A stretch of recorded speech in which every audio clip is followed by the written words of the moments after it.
합니다. 다 같이 읽읍시다. 시작. 온 땅의 언어가 하나요 말이 하나였더라. 이에 그들이 동방으로 옮기다가 시날 평지를 만나 거기 거류하며 서로 말하되 자 벽돌을 만들어 견고히 굽자 하고 이에 벽돌로 돌을 대신하며 역청으로 진흙을 대신하고 또 말하되 자 성읍과 탑을 건설하여 그 탑 꼭대기를 하늘에 닿게 하여 우리 이름을 내고 온 지면에 흩어짐을 면하자 하였더니 여호와께서 사람들이 건설하는 그 성읍과 탑을 보려고 내려오셨더라. 여호와께서 이르시되 이 무리가 한 족속이요 언어도 하나이므로 이같이 시작하였으니 이후로는 그 하고자 하는 일을 막을 수 없으리로다. 자 우리가 내려가서 거기서 그들의 언어를 혼잡하게 하여 그들이 서로 알아듣지 못하게 하자 하시고 여호와께서 거기서 그들을 온 지면에 흩으셨으므로 그들이 그 도시를 건설하기를 거쳤더라. 그러므로 그 이름을 바벨이라 하니 이는 여호와께서 거기서 온 땅의 언어를 혼잡하게 하셨음이니라. 여호와께서 거기서 그들을 온 지면에 흩으셨더라. 아멘. 우리 찬양합시다. 내가 매일 기쁘게 설레김을.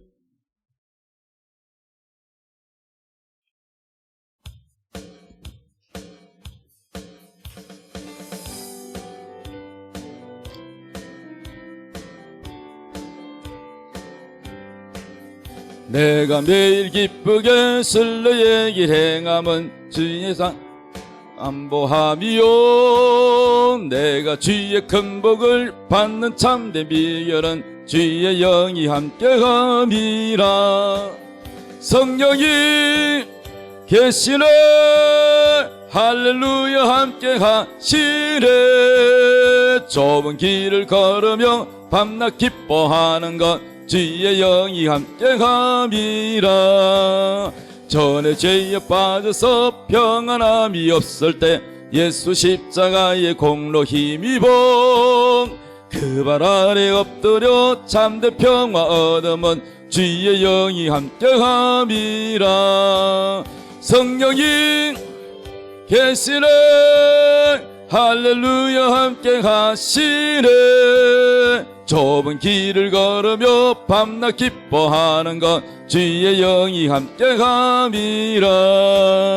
나와 동행하시고 모든 염려하시니 나는 숲의 새와 같이 기쁘다. 내가 기쁜 마음으로 주의 뜻을 행함은 주의 영이 함께함이라. 성령이 계시네 할렐루야 함께하시네. 좁은 길을 걸으며 밤낮 기뻐하는 것 주의 영이 함께함이라.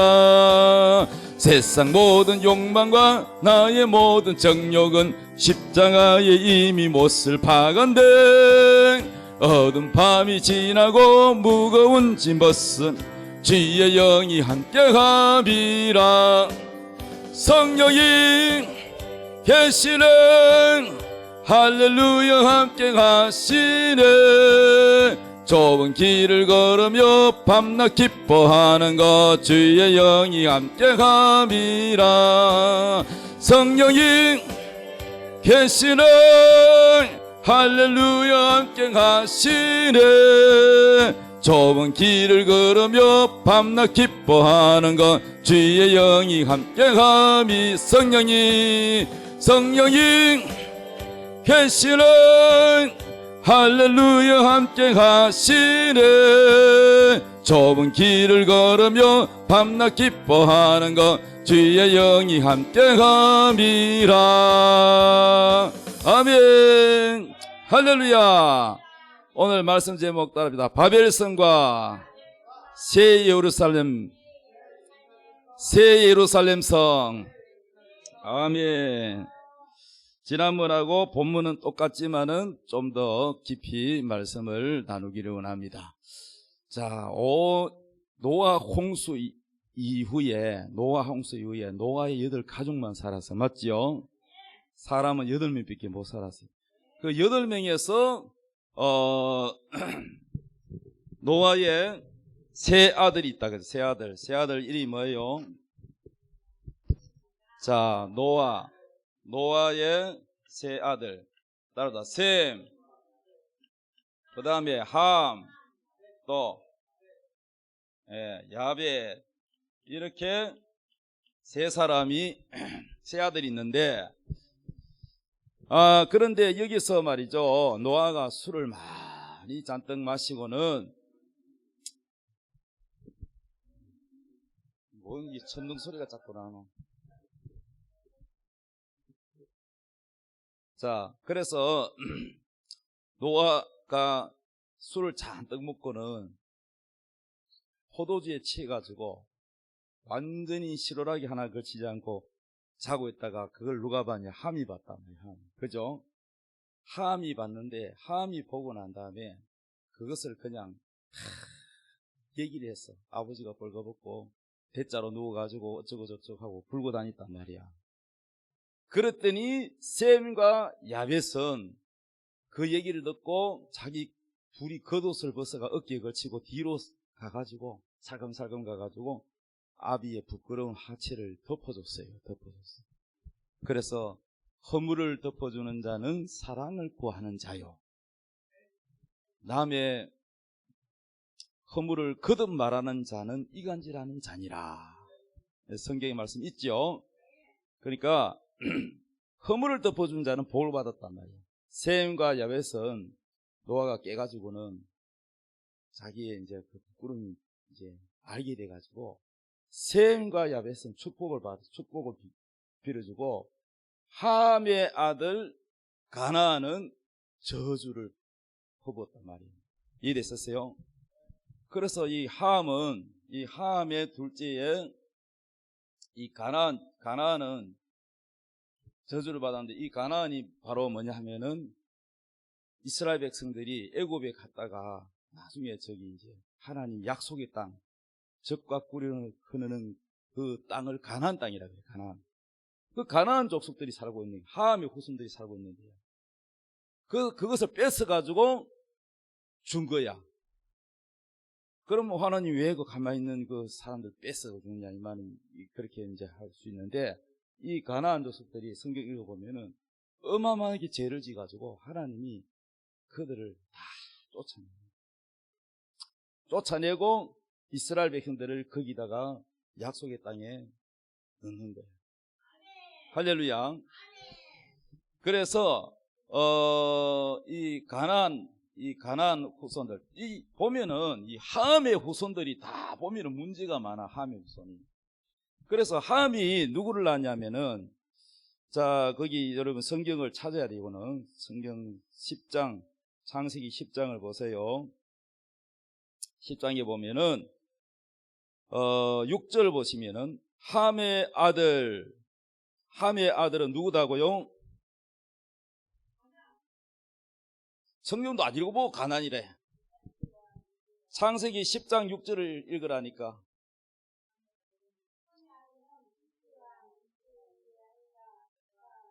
예, 자, 따릅니다. 구스, 그 다음에 미스라임, 그 다음에 뭐요? 붓, 그 다음에 가나안. 몇 명이요? 4명을 낳았어요. 4명. 자, 근데 여기서 또 4명에서 또 이제 번져나가는데, 거기에서 보니까 8절에 보면은 구스 아들이 맨 먼저 있으니까 첫째 아들이겠지. 구스가 또 누굴 낳았다? 니므롯을 낳았다. 이랬어요. 니므롯을 낳았으니 그는 세상에 뭐다? 처음으로 생긴 용사라고 해서 용사. 9절에 그가 여호와 앞에 용감한 사냥꾼이 되었으므로 속담에 이르기를 아무는 여호와 앞에 니므롯같이 용감한 사냥꾼이로다 하더라. 그리고 그의 나라가, 이 니므롯이 아주 용감한 사냥꾼인데 아주 몸도 건장하게 생겼죠. 나라를 세워서, 나라 어디다 세우냐? 10절에 보면 그의 나라는 시날 땅에 뭐요? 바벨. 자, 그래서 11장에 보면은 이 바벨탑을 어디다 쳤냐? 신할 땅이라고 되어 있어. 신할 땅. 그러니까 바로 신할 땅 바벨탑은 누구의 아들이냐?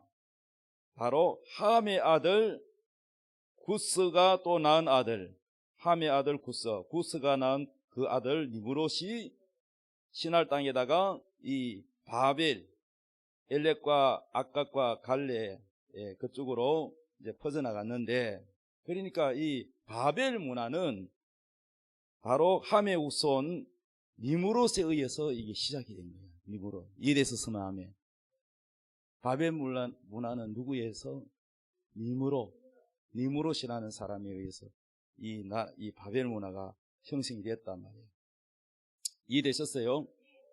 예. 그래서 이 신할 평지니까 굉장히 이게 산도 없고 평지가 넓단 말이에요. 거기에다가 바로 이들이 이제 이렇게 말해서, 야, 우리가 흩어짐을 면하자. 우리 흩어지지 말자. 그리고 탑을 쌓자. 그리고 성을 쌓자.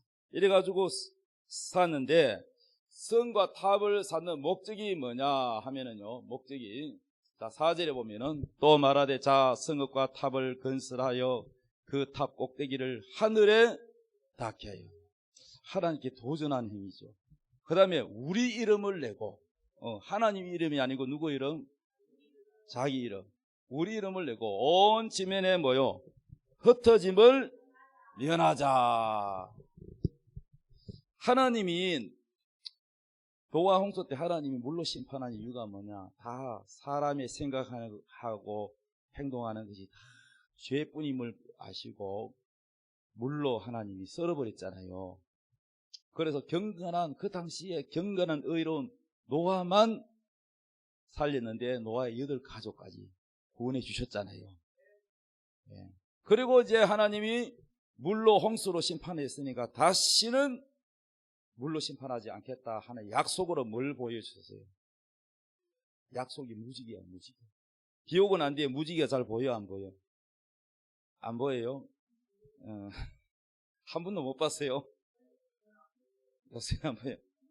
착한 사람들이면 보이나 보다. 나중에 내가 보여줄게. 햇빛 날 때도 무지개 볼 수 있어. 그냥 이 분무기 가지고 쫙 뿌리면 무지개 나타나. 자, 그런데 이 무지개가 뭐냐면은 하나님의 언약, 약속이라 말이에요. 약속. 이 약속이 무슨 약속이냐? 다시는 내가 물로 심판하지 않겠다. 아멘. 그래서 이제 비가 아무리 많이 와도 여러분은 이거 노홍수 때처럼 이거 망하는 거 아니까 걱정 안 해도 돼. 그러나 또 하나의 심판이 있어요. 물 심판 다음에 마지막에는 불로 태운다 그래서 불로.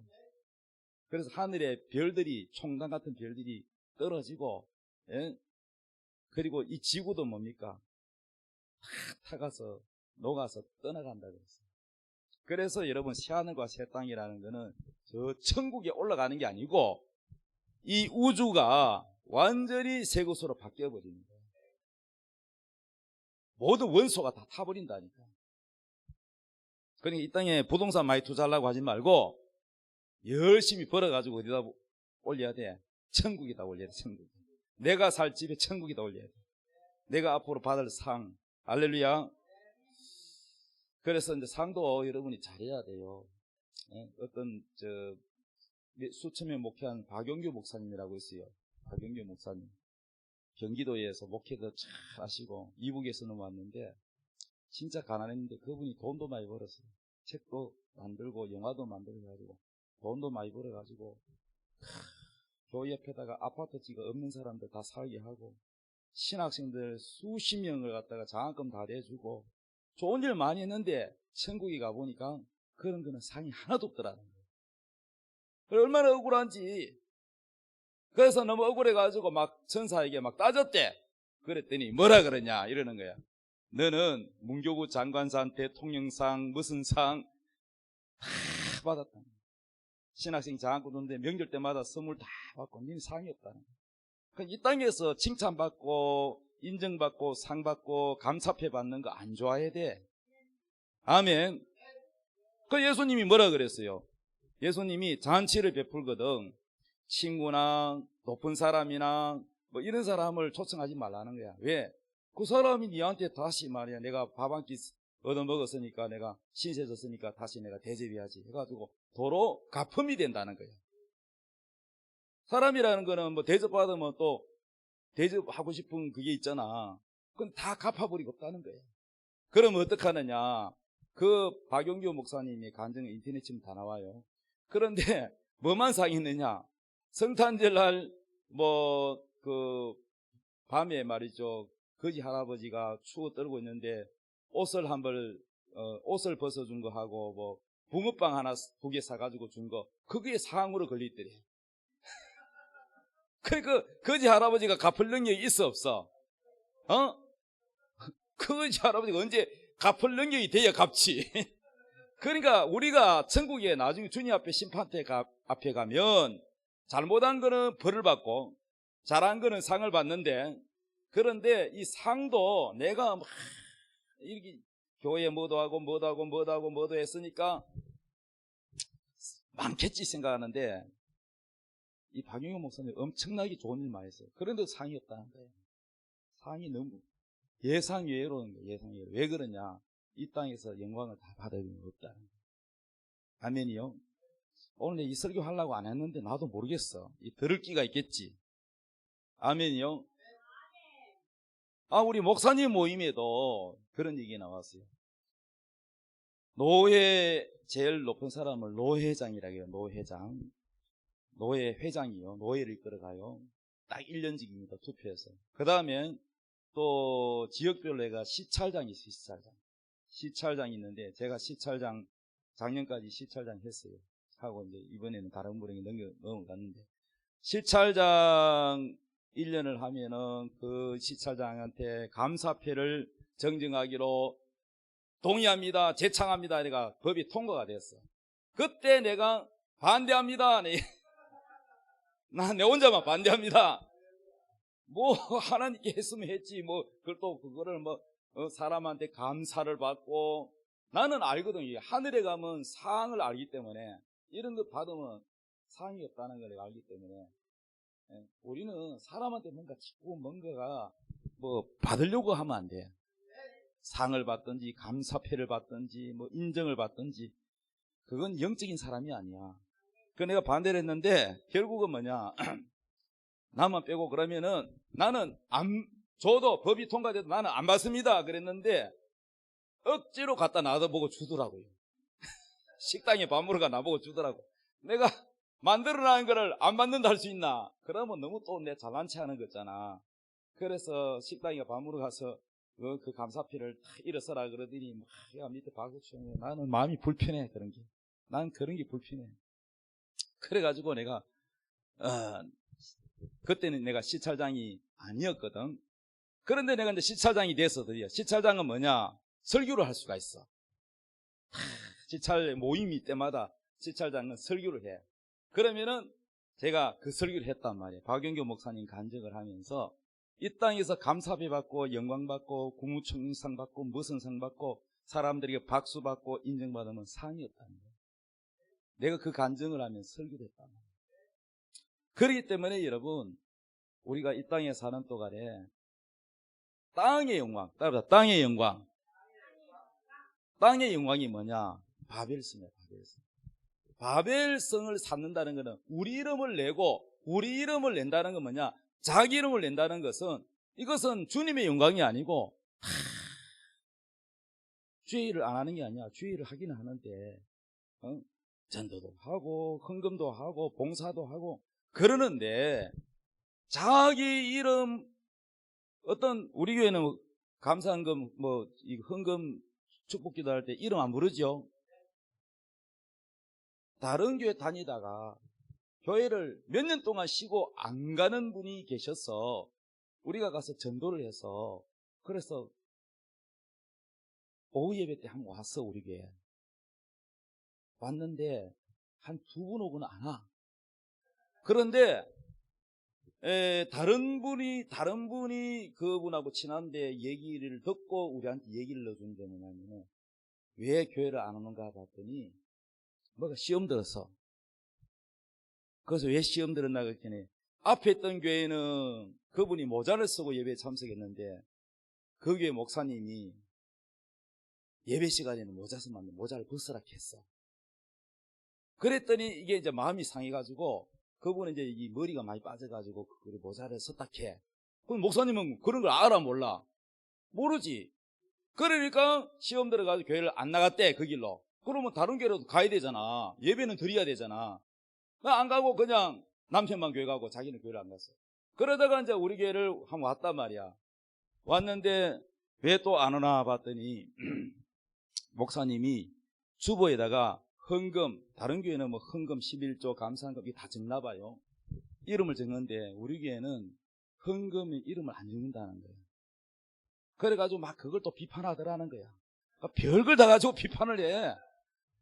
그럼 우리는 왜 헌금을 이름을 안 부르냐 하면은 헌금을 교회에 처음 나온 사람들이 헌금해요 안 해요? 대부분 안 해요. 우리 교회는 또 무료급식 하잖아. 그러면은 무료급식에 그 어르신들 길에서 예배드리는 분들이 거의 다 보면 교회 안 다니는, 교회라고는 한 번도 안 다니는 분들이 되게 많아요. 그럼 그런 분들 겨우 몇 사람 다 나오지만 와가지고 그 사람 예수 믿고 천국 가야 되는데 구원시켜야 되는데 누구는 헌금했고 누구는 헌금했고 이렇게 하면은 아이고 교회 갔더니야 헌금하라고 이름을 불러 제키는데 내 이름은 빠졌으니까 내가 눈치가 보여서 교회 못 가겠더라. 이 소리를 얼마나 많이 하는데 이름 모르겠어요 그거를. 그러니까 이런 거야. 헌금을 낸 사람은 자기 이름을 불러주기를 원해. 헌금을 안 낸 사람은 뭡니까? 안 불러주기를 원해. 그럼 하나님은 어떤 걸 좋아하시겠어? 항상 여러분요, 믿음이 강한 사람은 믿음이 약한 사람을 도우라고 하는 시였습니다. 믿음이 강한 자는 믿음이 약한 자의 약점을 담당하라는 성경 구절이 있어요. 약점. 여러분 믿음이 그만큼 불신자보다도 여러분이 믿음이 좋다면 불신자들에게 맞춰야 돼요. 아멘이요. 나는 더 깊은 설교도 할 수 있어요. 근데 주일날 오전 11시에는 깊은 거 하면 안 돼요. 아주 쉬운 거 해야 되고 구원에 관한 설교해야 되고 기초적인 거 해야 돼요. 어려운 거 하면은요 불신자들이 못 알아들어요. 그런데 그것도 모르고 언제나 보면 사랑이 없는 사람 자기 기준이야. 목사님 설교가 너무 싱겁다 캐 싱겁어. 맨날 십자가 복음만 전한다. 그러니 뭐든지 보면 불평불만이 많은 이유가 뭐냐면 자기한테 기준을 맞춘 자기 기준을 하는 거예요. 근데 여러분 교회라는 것은 항상 믿음이 큰 자가 약한 자를 배려하고 섬기고 도와야 돼요. 믿음이 큰 자는 발 씻는 자리로 가야 되는 거예요. 세상에는 뭐 높은 사람이 대접을 받잖아요. 높은 사람이 다 하고 낮은 사람이 다 허드렛 일 하잖아. 근데 천국에는 반대야. 그래서 예수님이 제자들의 발을 씻겨주셨잖아요. 다 섬겨야 돼요. 그게 바로 천국의 원리입니다. 마귀의 이 죄의 속성은 대접받는 거, 높아지고 싶은 거, 알아주는 거, 인기 있는 거 전부 보면 자기 이름을 높이고 자기가 높아지는 게 이게 바벨 문화야. 바벨 문화. 이게 죄의 문화가 이게 완전히 세상에 이게 깔려 있어. 그러면 교회 다니는 예수 믿는 사람은 이미 세상으로부터 뭡니까? 벗어나서 하나님 자녀가 됐잖아. 하나님 자녀가 됐으면 하나님의 뜻을 따라 살아야 되는 거야. 이해되셨어요?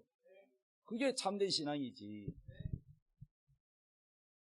교회 다니면서도 말이죠. 아직도 막 자기가 말이야 이 교회에서 돋보여야 되고 높아져야 되고 인정받아야 되고 이름 안 불러주면 삐지고 그러면요 이건 아직 믿음이 안 된 거야. 이게. 그 많은 사람들 교회만큼 다양한 사람이 없어요. 보세요. 어느 단체든지 가면은요 다 비슷비슷하게 모여요. 그렇죠? 근데 교회는 학벌도 뭡니까? 박사도 있고 초등학교도 안 나온 사람도 있고 글도 모르는 사람이 있지. 얼마나 차이나. 그렇죠? 남자도 있고 여자도 있고 나이가 많은 사람도 있고 젊은 사람도 있고 어린 사람도 있고 건강한 사람도 있고 장애인도 있고 얼마나 여러분 어떤 차별 없이 모이는 데가 예배입니까?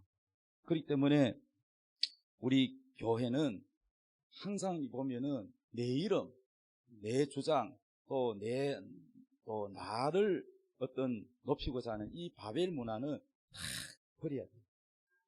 그걸 버리지 않으면은 그거는 종교생활이야, 종교생활. 신앙이 아니고 종교생활이야. 이해되셨어요? 마음이 상했다는 거는 중심이 예수님 중심이 아니고 자기 중심이에요, 자기 중심. 자기가 주인 됐기 때문에 그래, 자기가 주인 됐기 때문에. 그래서 우리는 다 바벨 문화를 버려야 돼. 아멘. 그래서 이 가나안에서 나와가지고 여기서 바로 니므롯에서 뭐가 나왔어요? 바벨 문화가 나왔어요. 바벨 문화는요, 이것은 바로 사탄의 문화예요. 사탄의 문화. 무슨 문화? 사탄의 문화예요. 이건 하나님의 문화가 아니고 사탄의 문화. 그래서 우리는 이 바벨 문화를 우리가 버려야 돼요.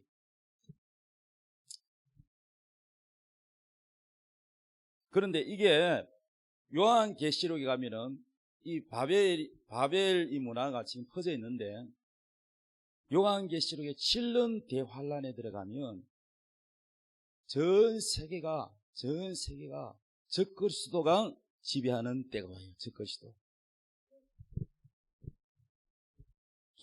졸리시면 안 되는데 잘 들어야 돼요. 자, 지금은 유럽이 뭐가 됐어요? 통합되어 있죠. 유럽은 국경 없이 여행할 수 있죠. 예. 비자도 필요 없지요. 예. 나라가 여러 개지만은 뭡니까? 통합되어 있죠. 그리고 화폐가 뭐요? 유로화로 통일이 됐죠. 예. 그런데 이게 이제 통합이 안 된 나라는 우리가 가면은 뭘로 바꿔야 돼요? 뭐 달러로 바꾸든지 그 나라 돈으로 바꿔야 되죠. 여행을 하면. 근데 앞으로 여러분 전 세계가 다 통합이 되면은 화폐가 하나로 바뀝니다.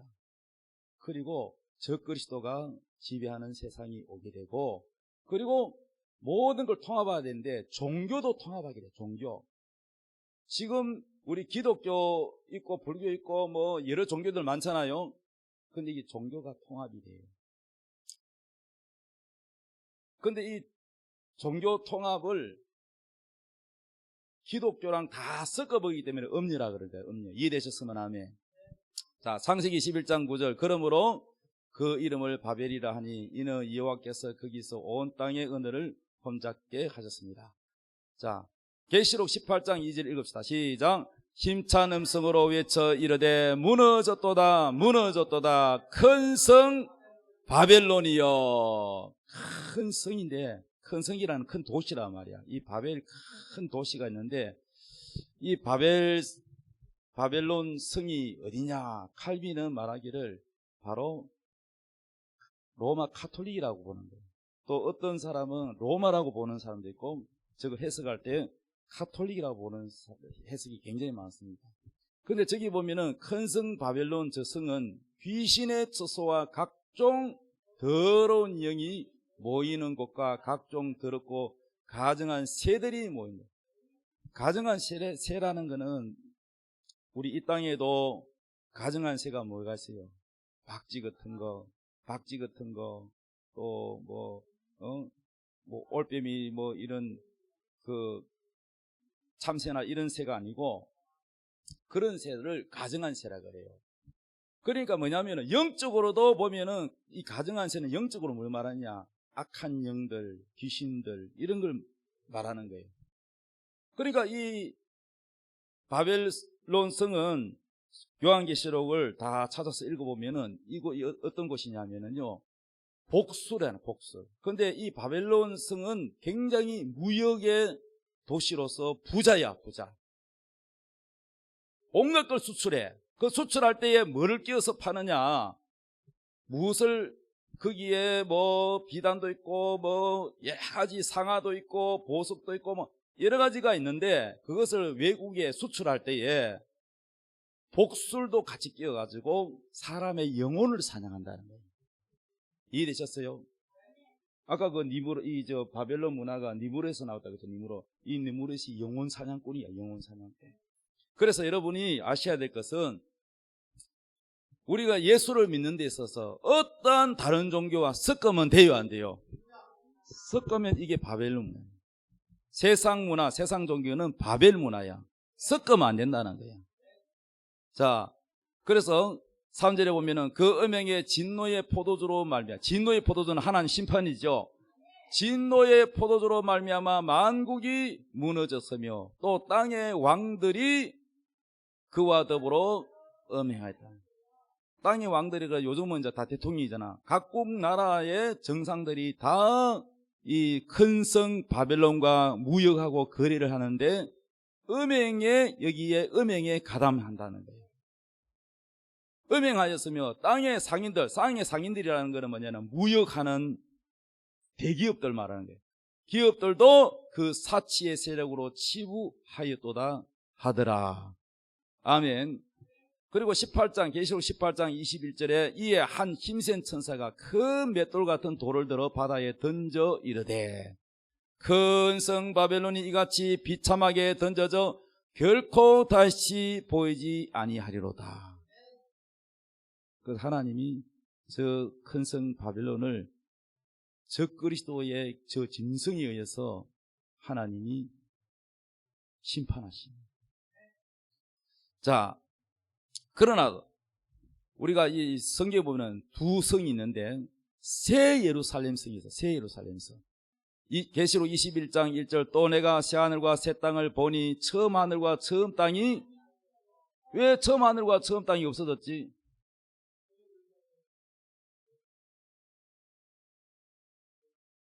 처음 하늘이 뭐요? 지금 있는 우리가 있는 하늘. 처음 땅이 뭐요? 지금 우리가 지구 땅. 없어졌대. 사도 요한이 보니까 없어졌대.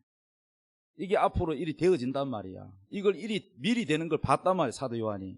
요한계시록은 성경의 마지막이잖아요, 마지막. 근데 바다도 다시 있지 않더라. 새 하늘과 새 땅에 바다도 없대. 그러니까 처음 하늘과 처음 땅이 아니란 말이야. 왜 없느냐? 마지막에 주님이 다시 오실 때, 재림할 때에 다 하늘과 땅은 원소를 하나님 불로 태워가지고 다 태워버린다는 거예요. 그래서 불로 심판한다는 거예요. 앞에는 우리가 처음에 이 지구가 물 심판을 받았지만 마지막에는 불로 심판하기 위해서 간수된 바 됐다고 성경이 나와 있어요. 자, 그래서 새하늘과 새 땅으로 완전히 바뀌어가지고 이제 이 땅이 하나에 말하자면 이 우주도 천국은 아닌데 셋째 하늘에 있는 천국과 통일이 되는 거예요. 통일. 우리가 살고 있는 이곳이 뭐가 된다? 천국으로 변한다는 거예요. 이해되셨어요? 예. 근데 신천지로 오해하지 마십시오. 신천지는 이러한 이거 성경을 갖다가 전부 이걸 자기 것으로 바꿔가지고 하기 때문에 요즘은 종말 설교 하기도 무서워요. 자꾸 종말 설교만 하면 신천지 생각을 먼저 하나 봐. 귀신만 쫓으면 배려한 줄 알아. 자, 여러분, 그래서 새 하늘과 새 땅에서 뭐가 내려오느냐? 새 예루살렘이 내려온다. 새 예루살렘. 따라서 새 예루살렘. 자, 2절에 보니까 또 내가 봄에 거룩한 성 새 예루살렘이 하나님께로부터 하늘에서 내려오니 그 준비한 것이 신부가 남편을 위하여 단장한 것 같더라. 새 예루살렘은 실제로 성이에요. 성이 내려오는데, 그런데 하늘에서 내려온다 그랬어요. 이 땅에서 건축한 게 아니고 하늘에서 다 완성돼가 내려온대. 그런데 그 모습이 어떤 모습이냐? 신부가 남편을 위하여 단장한 것 같더라. 왜 신부의 모습이냐? 새 예루살렘의 성은 바로 교회를 말하기 때문에. 그래서 저 설명이 요한계시록 보면은 기초석이 12기초석으로 됐어요. 우리가 건물을 지으려면 밑에 뭐가 있어요? 터가 있어야 되고, 그 다음에 건물 세우기 전에, 기둥 세우기 전에 뭐가 있어야 돼? 기초공사잖아, 기초공사. 그런데 12기초가 돼 있다. 12기초에 거기에 이름이 있는데 12사도의 이름이 있다 되어 있어요. 그리고 동서남북 각 사방에 문이 있는데 문마다 진주라 그랬어요. 그래서 진주가 12개, 전부 12개, 뺑돌 가면 12개인데 그 진주 그 문에 이름이 있는데 구약에 12지파 이름이 있더라. 그럼 새 예루살렘은 뭘 말하느냐? 답이다. 구약교회와 신약교회가 합혀진 하나님께 드려진 교회, 그걸 얘기하는 거야. 그리고 그 성 안에 이제 마지막 때 우리 신부들 이기는 자만 그 성 안에 들어가 사는데, 그 성 안에는 하나님이, 예수님이 그때는 우리가 직접 얼굴 봐. 지금 여러분 예수님 얼굴 잘 못 보죠? 근데 그 안에 들어가면 직접 예수님을 봐요. 이제 여러분이 그렇게 좋아하던 예수님을 직접 얼굴과 얼굴을 대하고 볼 수 있고, 하나님, 성부 하나님이 임재하셔서 영원히 살고, 그리고 그 성 안에는 예수님의 보좌가 있고 생수가 쫙 중앙에 흐르는데 강 좌우에는 생명실과가 쫙 나 있는데 그 열매를 따먹는데 달마다 열린대. 우리의 과일 뭐 달마다 열리는 건 아니잖아. 근데 거기 새 예루살렘에 있는 생명실과는 달마다 열리는데, 그런데 5가지의 열매가 열린대. 한 나무에 5가지 맛을 볼 수 있어. 그리고 그 잎사귀를 먹으면은 우리 영혼이 소생케 되고, 이 땅에 있는 것을 먹으면은 소화해서 찌꺼기가 생기고 화장실 가서 배출해야 되잖아요. 천국에 가서 우리가 새 예루살렘 안에 들어갈 때는 부활한 뒤에 들어가기 때문에 부활의 나라야. 따라합니다. 부활의 나라.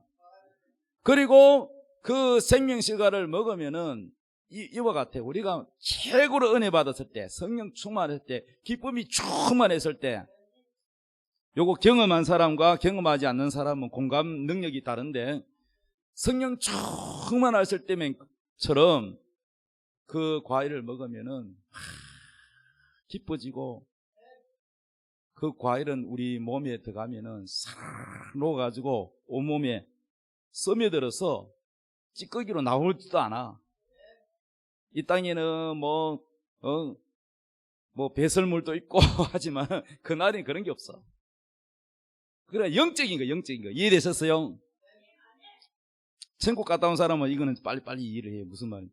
그러니까 여러분, 부활의 나라, 새 예루살렘, 예? 그러나 그것은 실제로 이 땅의 황금이 아닌 천국의 유리같이 아주 수정같이 맑으면서도 황금이고, 그리고 보석들이 있어요. 홍만호도 있고 보석, 녹보석 하면 여러 가지의 보석들이 만들어졌는데, 그 성에 들어갈 자는 특히 신부가 들어간다. 할렐루야. 우리 옛사람 인사합시다. 새 예루살렘의 주인공이 됩시다. 시작. 아멘.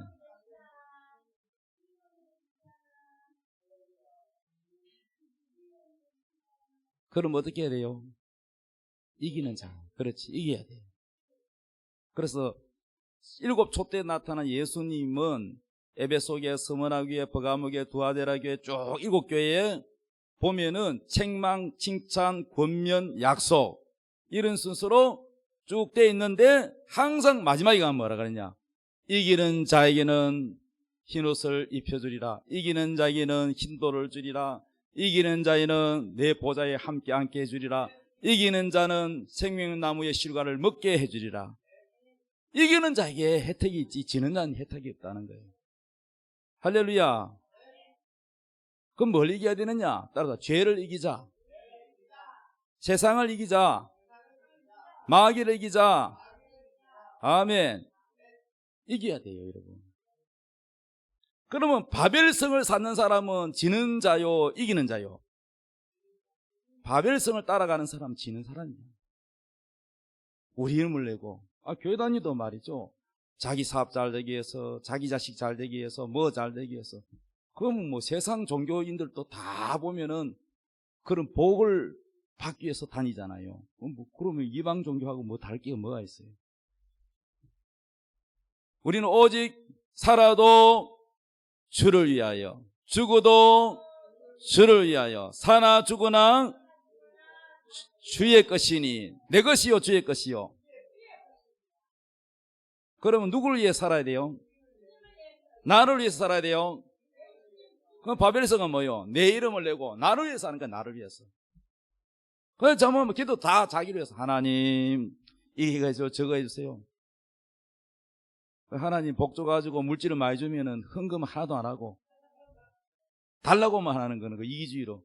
그거는 그 바벨성이지 뭐예요. 주님을 위해서 하는 게 하나도 없어. 그럼 그게 바벨성이에요.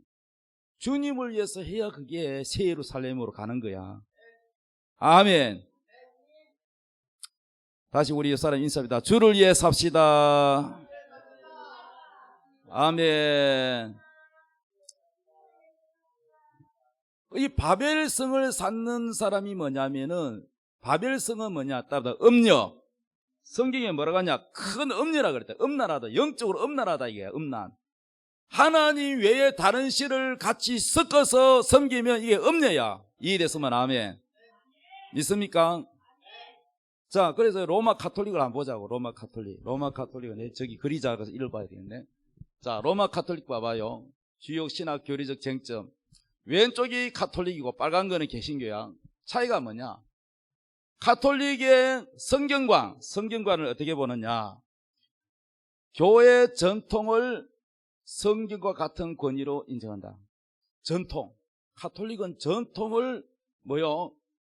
성경과 같은 권위로 인정을 한대. 그럼 우리 개신교는 그걸 전통을 인정하지 않아. 오직 성경만이, 하나님 말씀만이 권위가 있다는 거야. 아멘.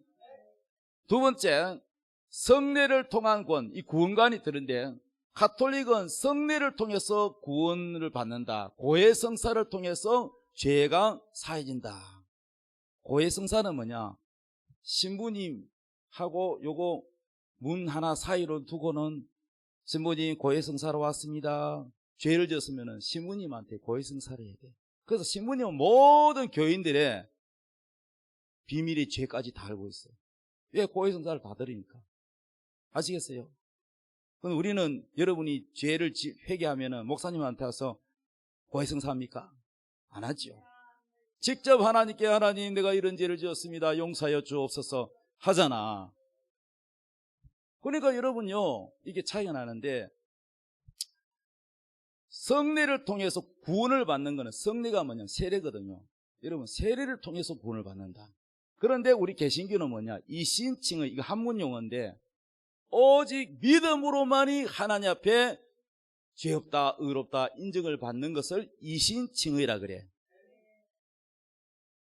로마서에 보면은 오직 믿음으로 구원을 받는다. 믿습니까? 이게 차이라.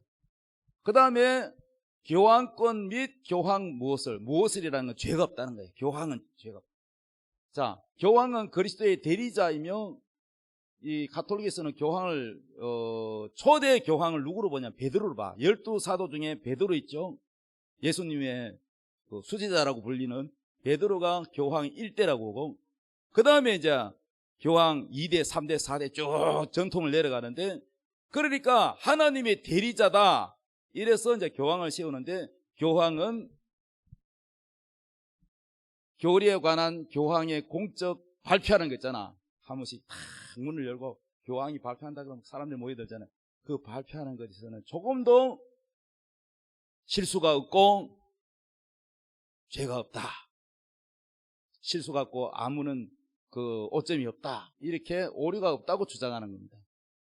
그러나 개신교에서는 사람은 실수할 수 있어. 신 목사는 완벽해요. 실수할 수 있어요. 그렇지. 사람이 실수할 수 있지. 그러니까 오직 하나님의 권위만 인정해야지, 교황에다가 하나님의 대리자라 해가지고 교황에다가 너무 권위를 두는 것은 인정하지 않는다. 이 차이가 있어요. 그 다음에 마리아 숭배입니다. 가톨릭 천주교는 마리아를 중보자로 인정해. 그러니까 우리가 하나님께 기도하잖아요. 예수님 이름으로 기도합니다. 성경에 보면 내 이름으로 기도해라. 그럼 들어준다 그랬죠? 그럼 예수님 이름으로 기도합니다. 그러면 하나님 들으시는데, 가톨릭에서는 왜 꼭 마리아여 우리 예수님께 간구해 주세요. 왜 이렇게 마리아를 통하냐? 마리아 예수님에게 직접 하기보다는 마리아를 중간다리처럼 중보자로 통해서 하면은 우리 예수님은 어머니 마리아한테는 꼼짝 못한다, 약하다, 뭐 이런 의미에서 중보자로 세웠다 이게요. 그리고 마리아는 죄가 없다. 마리아가 죄가 없습니까? 여러분, 예수님은 마리아의 몸을 통해서 나왔을 뿐이지 예수님은 하나님이세요. 하나님이 사람으로 이 땅에 오신 분이야. 그렇기 때문에 예수님을, 이 마리아를 보고는 때로는 이리 말한 거야. 여자여, 나와 무슨 상관이 있나이다, 그렇게 말했어요. 그러니까 마리아는 우리와 똑같은 인간이지 죄가 없는 자가 아니야. 마리아를 신격화해서는 안 된다. 그래서 우리 개신교는 우상숭배로 간주한다. 마리아를 숭배하면은 우상숭배라는 거예요. 하나님 외에 다른 것을 숭배하면 안 된대요. 숭배 대상이 돼서는 안 된다는 거예요. 어떤 형상이든지 만들지도 말고 절하지도 말라 했는데 왜 마리아 상을 만들어 놓고 또 가정에 가면은 상을 만들어 놓고 촛불 켜놓고 또 그리 하더라고요. 제가 전도한 분이요, 지금 그 성당 다니는데 지금은 목사님 돼가지고 목회하고 계세요. 예? 울산에서. 그분도 성당 다니는데 제가 청년 때 제가 예수 믿고 믿은 지 얼마 안 됐는데 전도하러 다니다 그랬지요. 그때 내가 초창기 때 전도했는데, 그런데 이분이 저보다도 나이가 많은데도 부부가 다 성당 다녔어. 그래서 제가 이제 전도를 했거든요. 전도를 했는데 집에 이래 상에다가 마리아 상도 있고 노수로 된 십자가도 있고 뭐 하여튼 그랬어요. 그래가지고 성당에 하도 같이 가보자 해서 구경하러 갔어. 갔더니 기도도 잘 할 줄 몰라. 그래서 저 기도문이 있어. 이 성시교독처럼 딱 돼가지고 그날은 이제 평일이니까 수녀가 예배를 인도하는데 마리아요 뭐 어쩌고 저쩌고 마리아요 아멘 마리아, 수녀가 한마디 하면 우리가 대답해야 되고 그 책 인쇄된 그대로. 그러니까 마리아 계속 마리아야. 우리는 입 딱 다물고 안 따라했거든. 안 따라했더니 수녀가 우리를 좀 이렇게 째려보는 것 같더라고. 그래서 여러분요, 이 마리아 숭배하면 안 돼요. 아멘. 그 다음에 연옥설은 가톨릭에서는 작은 죄를 지은 영혼은 연옥이 뭐냐, 지옥도 아니고 천국도 아니고 중간에 어떤 감옥과 같은 곳인데 그곳에 가 있다. 그래서 과거에 가톨릭이 뭐라 했냐면은 면죄부를 많이 그 조상들이 다 연옥이가 있는데 면죄부를 많이 싸가지고 교회 헌금하고 그러면 차츰 연옥에서 지옥을 안 가고 천국으로 옮겨진다는 거야. 그러니까 면죄부 팔아가지고 예배당을 얼마나 잘 짓는지. 개신교보다는 성당에 가보세요. 막 스테인 글라스에다가 막 조각을 해가지고 미켈란젤로 막 천장에 그림 웅장이가, 거기 가면 뭔가 완전 말 분위기 압도당하잖아. 그래요 안 그래요? 성당 다니는 분이요, 우리 교회 왔는데요, 상가 33평짜리 개척교회 때 왔었더니 이거는 교회도 아니다, 이게 무슨 교회고 이랬다는 거예요. 왜? 성당 그 분위기에 있다가 여기 오니까 이거는 뭐 교회 분위기도 없고 참. 그러니까 영적이지 않는 사람은 그 칠해에 많이 치중하죠. 그래서 가톨릭은 작은 죄를 지은 영혼은 연옥에서 죄를 씻고 천국 갈 수 있다고 주장하고 우리 개신교는 인정하지 않는다는 거예요. 이해되셨어요? 저기 컴퓨터에 올라가가지고 그거를 천주교와 개신교의 차이점 한글 요거 파워포인트 말고 그거 켜봐요. 그러니까 바벨이 뭐냐, 바벨 문화는 뭐냐면은요, 왜 음녀라고 하냐면은 음란이라는 것은 자기 남편 외에 남의 아내나 또 자기 아내 외에 다른 남편과 같이 교제하는 것을 음란이라 그러잖아요. 맞죠? 그리고 영적 음란이 뭐냐? 영적 음란. 예. 올리고 그걸 쭉 올려봐요. 지금 화면 올려봐요. 올리라고. 마우스로 굴려서 올려봐요. 자, 성경계 시간 봐봐요. 개신교는 오직 성경만이 권위를 인정하죠. 가톨릭은 뭐요? 교회 전통을 성경의 권위와 동일선상에 놓고 있다. 곧 성경과 함께 교회 전통이 신자의 삶과 신앙을 구속할 수 있다고 보는 것이다. 김광열 총신대 교수는 가톨릭이 계시관은 자칫 교회의 전통의 가르침에 의해 성경의 권위가 무시되는 결과를 가져올 수 있다 하면서 개신교도 교회 전통을 중시하지만 어디까지나 성경의 권위 아래에 두고 있을 뿐이라고 강조했다. 그 다음, 자, 가톨릭교는 신약 구약, 신구약을 66권, 개신교는 신구약 66권 성경으로 인정하고 있지만은 가톨릭교는 이들 외에 유비기, 마카베오, 상하 등 우리 성경에 없는 외경이라는 게 있어요. 외경. 바깥외자, 외경이라는 게 있어. 이 외경은 우리가 성경으로 인정을 안 해요. 근데 가톨릭은 이게 붙어 있어. 이게 더 추가로 붙어 있다는 거예요. 이해되셨어요?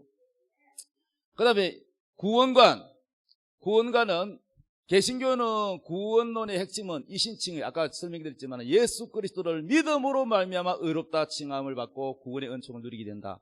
오직 우리가 예수님을 믿음으로 우리가 의롭다, 죄 없다 인정받는다. 맞습니까? 로마서에 있는 말씀 그대로요. 그 다음에 교황 무엇을입니다. 개신교에서는 인정할 수 없는 부분인데 가톨릭 경우 로마 교황을 사도 베드로의 사도권을 계승한 그리스도의 대리자로 인정하고 있다.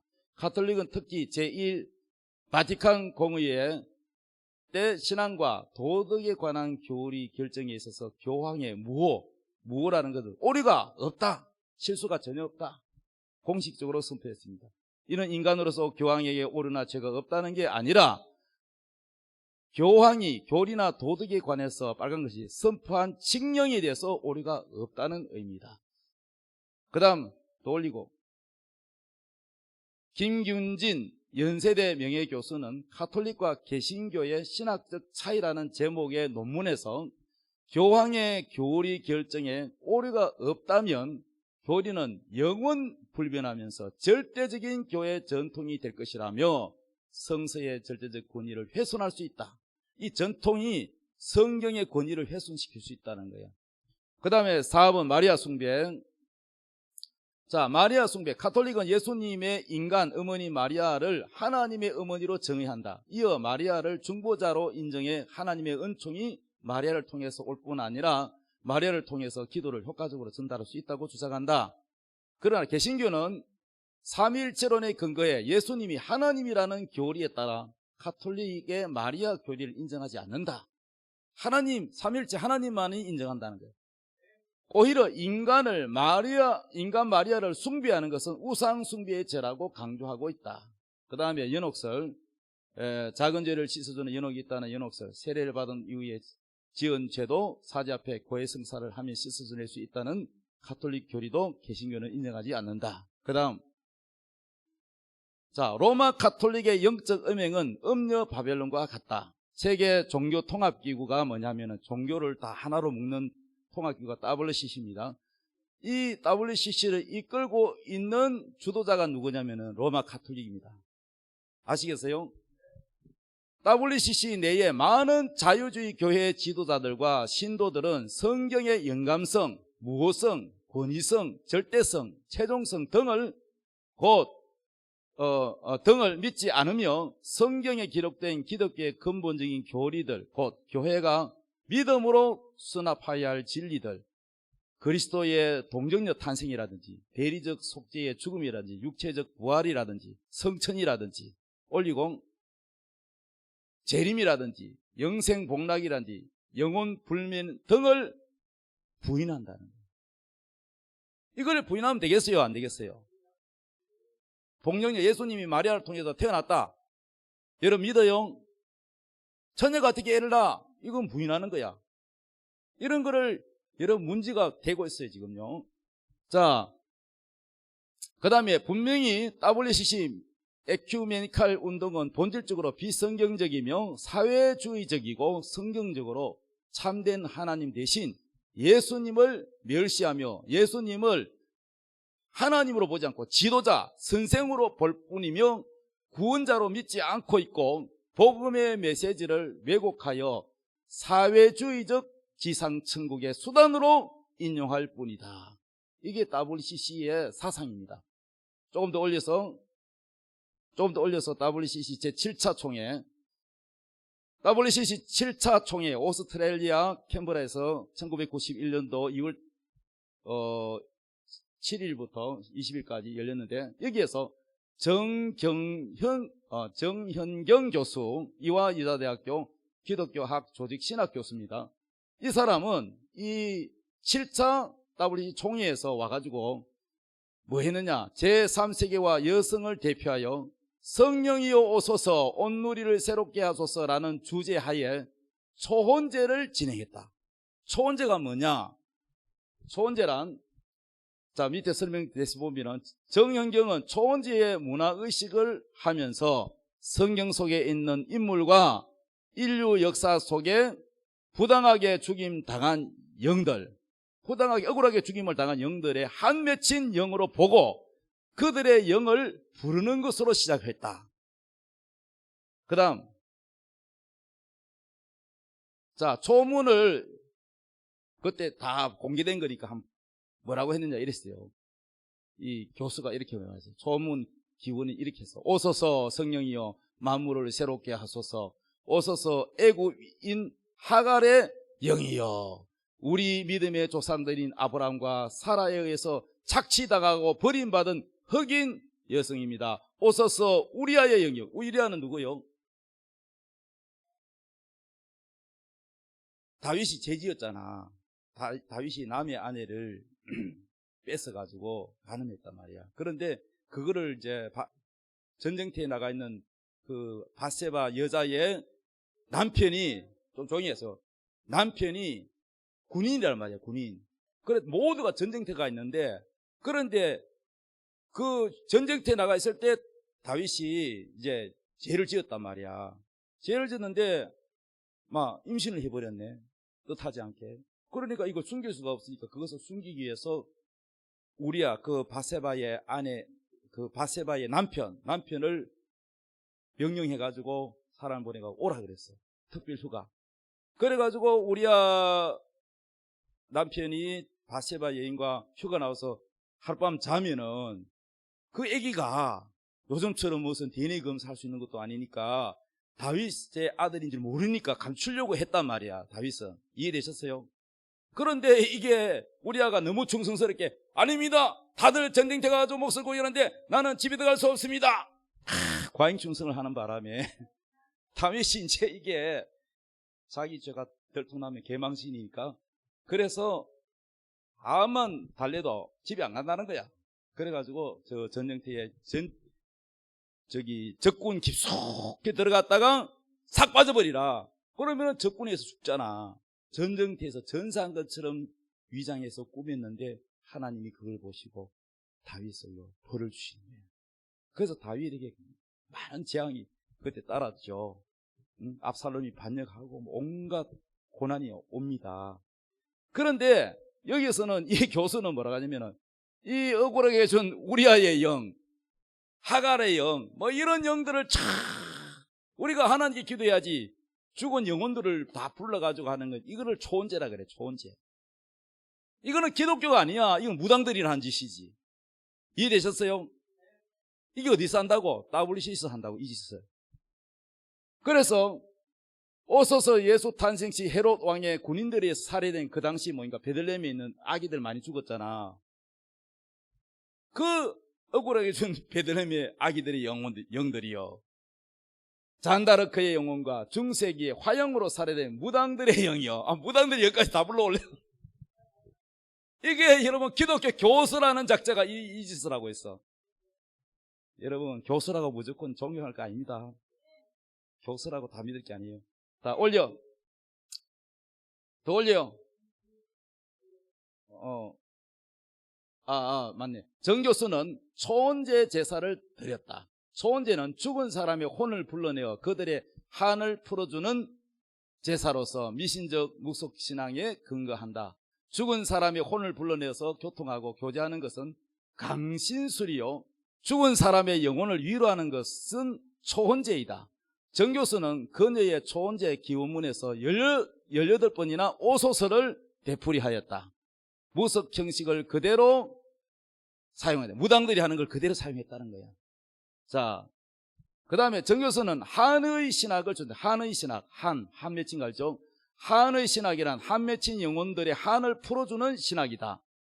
이를 일명 민중신학이라고도 한다. 민중신학에서 민중은 정치적으로 억압받는 자, 경제적으로 가난한 자, 사회적으로 소외된 자를 가리킨다. 그래서 이 민중신학한 목사들이 가짜, 내가 볼 때는 우리 보수 쪽에서 보면은 가짜 목사들이라고 말을 하는데, 이 민중신학이 문제가 많아요. 문제가 많아요. 이 민중신학은 말하자면 예수님을 우리와 같이 영혼 구원자 이렇게 보기보다는 공산주의가 말하는 뭐요? 공산주의가 민주주의에 탈을 쓰고 민주화 운동한다고 하는데, 노동자를 기독교인이라 그래 자기들은. 그런데 노동자들의 임금 착취를 데모해가지고 막 돌 던지고 막 폭력에 휘둘러서라도 그거를 되찾아주는 것이 기독교 정신이다. 이게 어디서 나오냐? 민중신학에서 나온 거예요. 근데 우리가 순수하게 믿는 신앙하고 많이 틀립니다. 여러분 그걸 알아야 돼요. 순수한 복음이 아니란 말이야. 이 기독교 안에도 여러 가지의 파가 있어. 우리가 믿는 예수하고 달라. 예수 선생, 동정녀 탄생도 안 믿고. 근데 이런 민중신학을 한 목사들이 주사파가 많아. 주사파가 뭔지 알아요? 김일성 우상화, 김정은이를 따라다니는 사람. 기독교 안에 그런 사람이 있다니까요. 그래서 이런 사람들의 신앙이 우리와 안 같아. 틀려. 민중신학이라 그래요. 이해되셨어요? 그런 목사한테 걸려들면 여러분 골치 아파. 여러분은 천국 못 가. 지옥 가. 그런 신앙 가지고 따라가면 다 지옥 가요. 그래서 정교수는 예수는 뭐요? 해방자라고 했다. 형제이신 해방자. 예수의 영이시여 함으로 예수는 한 맺힌 영들을 해방시키는 해방자라고 주장한다. 그와 같은 주장은 남미의 해방신학과 맥락을 같이 한다. 해방신학에서 해방은 정치, 경제, 사회 등 모든 면에서 기존 체제와 질서를 정면을 부정하고 계속적으로 투쟁하고 싸우고, 억압하는 자나 억압받는 자 없는, 빈부격차가 없는, 한마디로 말하면 사회주의, 공산주의를 주장하는 그들이 대부분 다 이겁니다. 여러분 그걸 아셔야 돼요. 그래서 계급 없는 사회를 건설하자, 노동자가 잘 사는 나라를 만들자, 이 소리를 자주 하는 사람은 다 이쪽이라고 보면 됩니다. 공산주의자들은 뭘 원하느냐? 우리가 말하는 예루살렘 이게 아니라 이 땅에 유토피아를 건설하자. 이단들이 주로 많이 주장하는, 여호와정인들이 많이 주장하는 유토피아 건설. 영적이지 않습니다, 여러분. 틀립니다, 여러분. 그러니까 여러분들이 가짜 기독교를 믿으면 안 된다는 거예요. 답이다. 바벨성은 가짜 기독교다. 음녀다. 믿습니까? 여러분 이런 걸 알아야 된단 말이야. 세상은 이리로 가고 있어. 다 모든 종교를 다 섞어 하나로 만들어. 그런데 그냥 하라면 안 하니까 무슨 구실로 하냐? 항상 보면은요, 명분이 있어요. 명분 뭐냐? 평화. 우리 싸우지 마자. 우리 종교끼리 서로 불교, 기독교 싸우지 말자. 사랑, 평화. 사랑이라는 단어와 평화라는 단어를 앞세우는데 여기에 속아 넘어가면 안 된다는 거예요. 주사파들이 주로 많이 쓰는 게 위장평화. 우리 전쟁 안 하고 평화적으로 통일할래요? 전쟁하고 통일할래요? 그러면 대부분 사람들이 말에 속아나고 말재주에, 그거야 전쟁 안 하고 평화, 사인해라. 사인해라는 그 사인하면 안 돼요. 그거 전부 보면은요, 김정은의 지시에 의해서 가고 있는 겁니다. 조심해야 돼요. 이해되셨습니까? 자, 그래서 공산주의자들의 유토피아 사상, 이러한 것이 바로 음녀고 여러 종교와 섞어가지고 가는, 지금 계속 그리 가고 있어. 근데 거기에 맨 앞장선 자가 누구라고요? 앞장선 종교가 뭐라고요? 로마 가톨릭 교회입니다. 여러분이 인터넷 조금만 검색해서 조사하면 다 나와. 이보다 더 많은 자료가 나와. 그러니까 앞으로 세계는 화폐 통합, 종교 통합, 모든 걸 통합합니다. 그런데 여기에 진리에 깨어있고 말씀에 깨어있는 사람은 여기에 안 따라가기 때문에, 그 제도에 안 따라가기 때문에 순교할 수밖에 없는 거예요. 그 순교하는 사람은 신부가 되고 이기는 자가 되고, 저기에 타협을 하는 사람은 지는 사람이에요. 아이고 어쩔 수 없지 뭐 시대가 그러는데, 이런 사람은 지는 사람이야. 한번 물어봅시다. 로마 가톨릭교 제사 지내요 안 지내요? 지내요. 우상제물 먹어요 안 먹어요? 제사 지금 다 먹어요. 술 담배 해요 안 해요? 다 해요. 할 거 다 해요. 그게 무슨 여러분 거룩합니까? 근데 교회 안 다니는 사람은 그게 거룩해 보여요. 왜? 성당은 웅장하고 다 신부님 뭐 가운 입고 와가지고 연기 나는 거 흔들고 이러고 뭐 분위기가 있잖아. 근데 이 개신교는 그런 분위기가 없잖아. 왜? 육적인 사람은 뭔가가 웅장하고 압도당하는 그거를 거룩이라 해요. 그게 거룩한 게 아니고, 최고의 거룩은 진리의 말씀대로 우리가 가는 게 거룩이에요. 진리의 말씀, 이 말씀이 우리의 심령의 신앙의 기준이 돼야 돼요. 말씀 아닌 거는 다 버려야 돼요. 인기, 우리 이름을 내고 뭐 거칠해놓은 거, 거칠해 다 버려야 돼요. 뭐 정통이 뭐 그런 거 중요하지 않아요. 전통이 구원 주는 게 아니에요. 그래서 여러분 결론을 냈습니다. 새 예루살렘 성은 마지막에 가서는 그것만 남아요. 거기가 예수님 하나님의 목적이에요. 완성이야, 완성. 천지 창조를 시작하기 전에 새 예루살렘을 목표로 하고 설계를 했단 말이에요, 하나님이. 그래서 시작했단 말이에요. 그러나 바벨론 성은 사탄이 세운 바로 기독교와 온갖 종교가 섞은 귀신과 각종 더러운 영들이 모여있는 처소라고 했어요. 그래서 사탄이 뭐 온갖 인기와 명예와 돈과 부귀를 주지만 영혼은 사냥해요. 입으로서 영혼 사냥꾼이. 그래서 결국은 뭡니까? 무너졌도다, 무너졌다. 큰 성가를 각종 귀신과 악령들의 처소라고 가정한 것들이 모인 것이에요. 그리고 심판을 받습니다. 영원한 불못으로 떨어집니다. 자, 그래서 여러분은 신부가 되기를 바랍니다. 새 예루살렘의 신부가 되기 바랍니다. 그러기 위해서는 이런 것과 타협을 하면 된다 안 된다? 이기는 자가 되어야 된다, 진 자가 되어야 된다. 이겨야 돼. 이런 걸 다. 그럼 이기려면 성경을 알아야 해. 성경 모르는 사람이 어떻게 분별해? 성경 모르면 이 말하면 그런갑다, 저 말하면 이단이 뭐라 해도 그런갑다. 그럼 뭘 어떻게 알아? 분별할 수가 있어야 성경 모르는데. 그 성경을 부지런히 읽으세요. 두 번째, 신목사를 따라오세요. 정확하게 가르쳐 줄 테니까. 그러니까 여러분은 무조건 진리의 말씀을 따라가면 되는 겁니다. 자, 우리 다 같이 기도하겠습니다. 이 시간 기도할 때 하나님, 새 예루살렘의 아버지여 신부가 되게 하여 주옵소서. 그래서 이기는 자가 되게 하옵소서. 다 같이 기도하겠습니다. 주여, 주여, 아버지여, 아버지여, 마지막에 다 모든 더러운 것은 아버지여 지옥불로 보내고 불타 없어질 것이며, 주여 새하늘과 새 땅 새 예루살렘, 주여 모든 것이 새 것으로 바뀌어진 것만 남아있을 아버지 그 나라를 바라보며 살게 도와주시옵소서.